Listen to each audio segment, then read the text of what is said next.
Every single feeling, everyone, good, bad, and different, is telling you something. It's a story waiting to be heard. It's a story waiting to be told. It's something that you've most likely already experienced. What am I talking about? Well, and I know we've talked about this before, but I still think it's very, very important that we talk about this and the psychology and the psychodynamics of why this is important, even in the world of manifestation. Okay. Because again, I still find people talking, even in the beginning of this conversation, I already used an error in emotional awareness and emotional thinking. And that is calling some emotions bad and some good, right? And so there is Esther Hicks or Abraham Hicks, right? Again, to each their own, but I completely disagree with her hierarchy of emotions, which I mentioned in one of my other videos as well.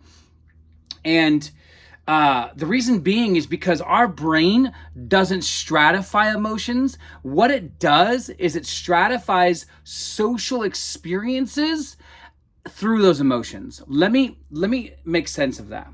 Okay. So if you grow up in a culture where it's bad and it's taboo to steal, a really, really simple example, right? Well, then here's the thing. The more that you grow up in that culture, the more that you learn the language of doing that, the more that you learn this behavior is unacceptable. And then you actually see other people's behaviors, but not just their behaviors, their facial expressions, as well as the word choices and the actions, and all of that combined, which create a story in your mind that says, I shouldn't do that. Then you begin to correlate or create a relationship between this emotion and then that behavior. It is not that this behavior over here has any ethical value at all. It's because the culture that you've grown up in has actually taught you and conditioned you to think a certain way about certain emotions over others. Okay? And this is extremely dangerous. In fact, I would say it's probably more dangerous than nitrous oxide right next to a lit match. And I know I'm using that metaphorically. But the whole point is that when you grow up learning to repress and suppress and normalize happy emotions over other emotions and so on and so forth, you create a version of you that isn't full. Right? And you create a version of you that is constantly hiding. Okay, so in other psychological circles, you might follow Carl Jung, and he calls it the shadow. Even in the work of Neville Goddard, right? The mystic that we talk about here on this channel. Even in his work, he calls it the dweller within, right? Which is not that different from how Jung understands it. Or maybe even if you are into the work of Stutz, I think his name is Paul Stutz, right? Jonah Hill's Netflix kind of like psychologist, right? Again, it's that idea of the Jungian shadow. Now, I personally don't agree in the Jungian shadow. I don't agree with any of that psychology. But I also don't agree with Freud, who's kind of like one of the fathers of psychoanalysis, who said that we have an unconscious part of our mind that we can't really ever access except through therapy and, through slips of the tongue and so on and so forth. I believe it's way more complicated than that. And then I also believe it's way more simplistic than that as well. And so, when we're talking about emotions, and we have to understand that the ones that we feel are culturally led. Okay, now when I say culture, I don't mean just religion, just ethnic, just geography. I'm talking about your childhood, your social groups when you were children, your social groups now.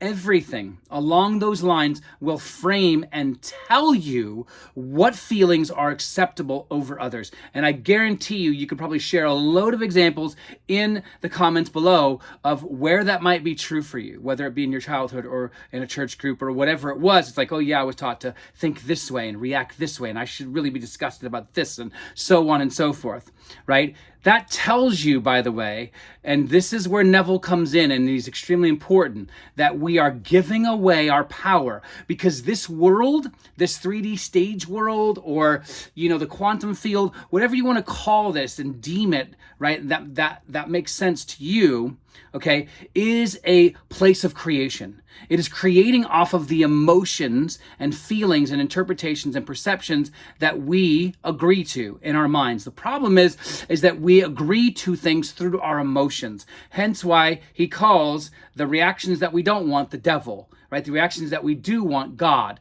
And so he's like, meaning Neville. And so what he's trying to do is he's trying to show that, hey, we need to be guided, not guided, guiding our own emotions. We need not give it away to church groups, to ethical principles, to even biblical principles, like unless the principle is the law itself, right? And so you don't give it to your wife or your boss or anything like that. You don't give away your emotions.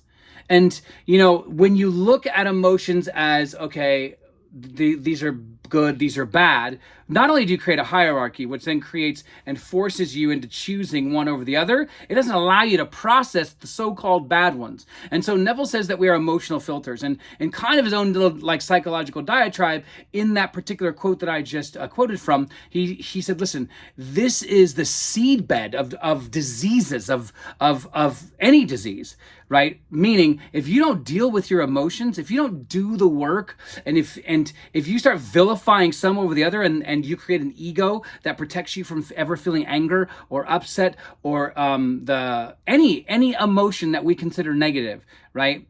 Then you are creating stops in your filter, which is your body, your mind, your emotions, your soul, whatever you want to call all of this stuff together, right? That we call being human, okay?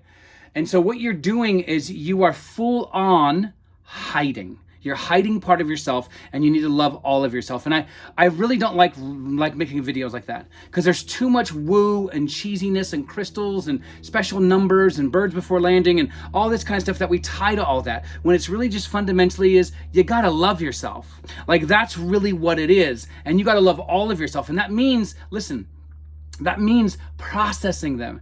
And that means that if you've lost somebody, that means grieve. I mean, this is why even Neville even emphasizes, he's like, listen, if something pisses you off, blow up. This is what he says, right? But don't give up on your desire. That's really, really what this is about, okay? Feel all of your feelings. Every single one. Don't let another coach, don't let another teacher, don't let another scripture, anything tell you that feeling negative emotions is bad. It is not. In fact, it actually makes you a better manifester, because think about this. You've just released all of that pent up energy, anger, emotion, resentment, whatever it is. So deal with that. Yes, there are ways even in the manifestation world, even in Neville's world, that you can use to help you, like revision. But you can also use therapy. You can use meditation. You can use friendship therapy. Talk to your best friend, talk to an imaginary friend. It doesn't matter who it is. But at the end of the day, do not vilify one emotion over the other.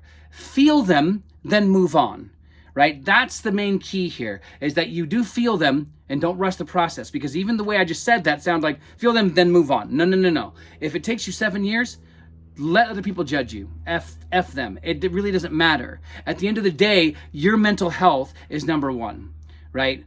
And so at the end of the day, that's what we have. We are the temple. That means everything. The emotions, the feelings, everything.